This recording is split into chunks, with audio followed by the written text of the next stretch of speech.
حضرت سلیمان علیہ السلام کے اڑنے والے گھوڑوں سے متعلق یوں بیان ہوا ہے کہ اللہ تعالیٰ نے حضرت سلیمان علیہ السلام کو بہت سے معجزے عطا کر رکھے تھے۔ آپ علیہ السلام جانوروں کی بولیاں سمجھ لیتے تھے، ہوا پر آپ کا قابو تھا، آپ کا تخت ہوا میں اڑا کرتا تھا، یعنی صبح اور شام مختلف سمتوں کو ایک ایک ماہ کا فاصلہ طے کر لیا کرتے تھے۔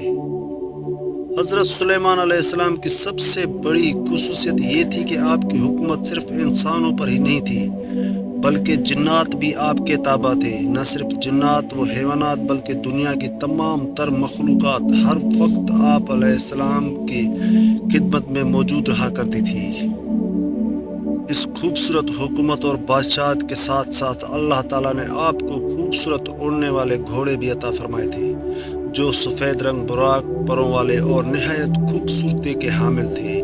یعنی ہم کہہ سکتے ہیں کہ حضرت سلیمان علیہ السلام دنیا کے واحد بادشاہ ہیں جن کو اللہ تعالیٰ نے اڑنے والے گھوڑے عطا فرمائے تھے، جس کی وجہ سے آپ کی بادشاہت مزید طاقتور بن گئی تھی۔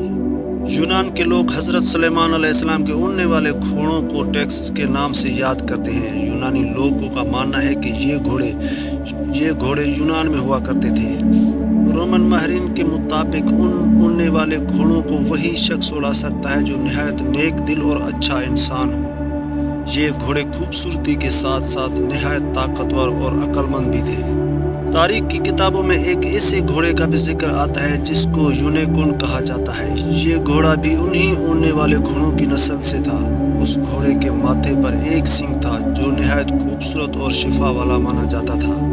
قدیم لوگوں کا یہ عقیدہ تھا کہ اس سے بے شمار بیماریوں کا علاج ہوتا ہے، بلکہ جب حضرت سلیمان علیہ السلام نے ملکہ بلقیس کو اپنے دربار میں طلب کیا اور ان کو اللہ تبارک و تعالیٰ کی وحدانیت پر ایمان لانے کا کہا تو ملکہ بلقیس نے دعوت حق کو قبول کر لیا اور اللہ تبارک و تعالیٰ کی وحدانیت پر ایمان لے آئی۔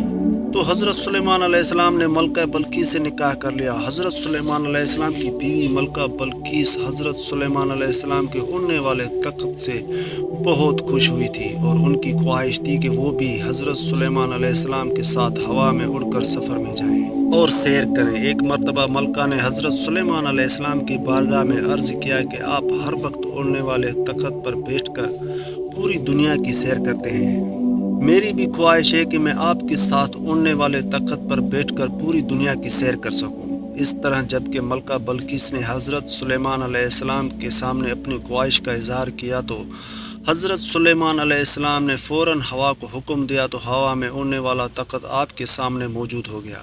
اس وقت حضرت سلیمان علیہ السلام نے ہوا کو حکم دیا کہ ملکہ بلقیس کو پوری دنیا کی سیر کرواؤ، لہذا ملکہ بلقیس اور حضرت سلیمان علیہ السلام اس پر سوار ہوئے اور وہ تخت ہوا میں اڑنے لگا۔ اس طرح حضرت سلیمان علیہ السلام اور ملکہ بلقیس پوری دنیا کی سیر کرتے کرتے ایک جزیرے کے پاس پہنچے۔ ہوا میں اڑنے والے اس تخت نے حضرت سلیمان اور ملکہ بلقیس کو سمندر کے بالکل درمیان میں اتار دیا۔ جس جگہ حضرت سلیمان علیہ السلام اور ملکہ بلقیس کو اتارا گیا تھا وہ 7 سمندروں کے درمیان ایک خوبصورت جزیرہ تھا۔ ملکہ بلقیس اس جزیرے میں اتر کر سیر کرنے لگی اور جزیرے کی خوبصورتی کو دیکھ کر خوش ہونے لگی کہ اچانک ان کا گزر ایک ایسی جگہ سے ہوا جہاں پر کافی سارے گھوڑے موجود تھے اور وہ گھوڑے آپس میں کھیل رہے تھے۔ ملکہ بلقیس ان گھوڑوں کی خوبصورتی کو دیکھ کر بہت خوش ہوئی۔ اس طرح جب ان اڑنے والے گھوڑوں کی نظر حضرت سلیمان علیہ السلام کے لشکر پر پڑی تو یہ بہت ہی خوبصورت پروں والے گھوڑے اڑتے ہوئے غائب ہو گئے۔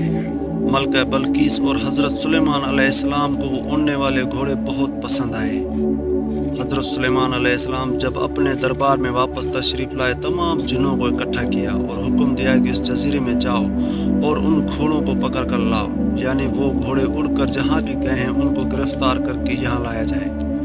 اس وقت تمام جنوں نے حضرت سلیمان علیہ السلام کی بارگاہ میں عرض کیا کہ زمین میں رہنے والے جنات سمندر میں جا کر ان گھوڑوں کو گرفتار نہیں کر سکتے، یہ کام بس ایک ہی جن کر سکتا ہے۔ تو حضرت سلیمان علیہ السلام نے فرمایا کہ جو جن گھوڑوں کو پکڑ لا سکتا ہے اس جن کو میری بارگاہ میں حاضر کیا جائے۔ وہ جن کون ہے اور اس وقت کہاں ہے؟ تو جنوں نے حضرت سلیمان علیہ السلام کو جواب دیا کہ حضور اس جن نے آپ کا حکم ماننے سے انکار کر دیا ہے اور اس کا کہنا ہے کہ میں آزاد رہنا چاہتا ہوں۔ وہ جن ہمارے گروپ سے باہر نکل کر سمندر کے اندر چھپ گیا ہے۔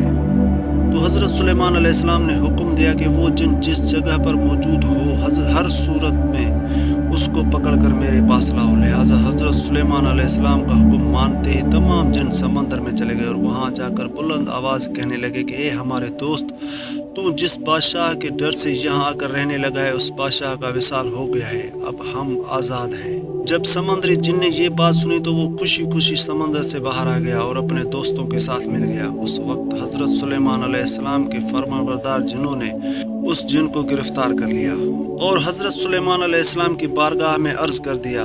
اس طرح جب اس جن نے حضرت سلیمان علیہ السلام کو دیکھا تو وہ جن ڈرنے لگا۔ حضرت سلیمان علیہ السلام سے کہنے لگا کہ مجھے کچھ مت کہنا، اب میں آپ کے حکم کی فرمانبرداری کروں گا اور آپ کے حکم کے مطابق ہی رہوں گا۔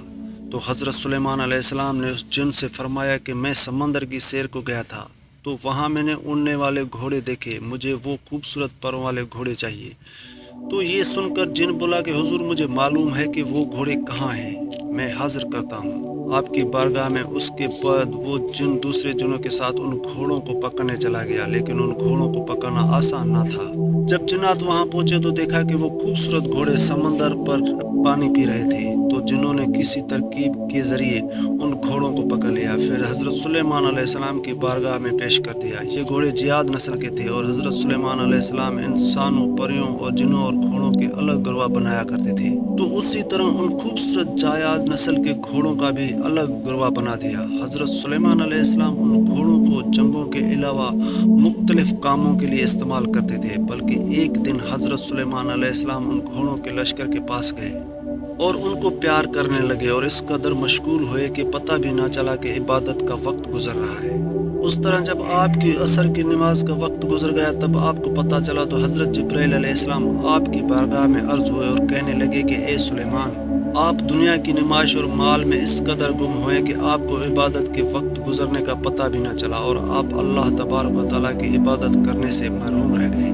حضرت جبرائیل علیہ السلام نے حضرت سلیمان علیہ السلام کی بارگاہ میں عرض کیا کہ اللہ تبارک و تعالیٰ کو آپ کا یہ عمل بالکل پسند نہیں آیا۔ جب حضرت جبرائیل علیہ السلام یہ بات کہہ کر واپس چلے گئے تو حضرت سلیمان علیہ السلام اللہ تبارک و تعالیٰ کی عبادت میں مشغول ہو گئے اور اللہ تبارک و تعالیٰ سے رو رو کر معافی مانگنے لگے اور عرض کرنے لگے کہ جس چیز کی وجہ سے میرا رب مجھ سے ناراض ہوتا ہے میں اس چیز کی طرف واپس ہی نہیں جاؤں گا۔ آپ علیہ السلام نے اللہ تبارک و تعالیٰ کی بارگاہ میں بے حد شرمندہ ہو کر معافی طلب کی کہ اس کے بعد حضرت سلیمان علیہ السلام نے ان تمام اڑنے والے گھوڑوں کو اپنی بارگاہ میں پیش کرنے کا حکم دیا۔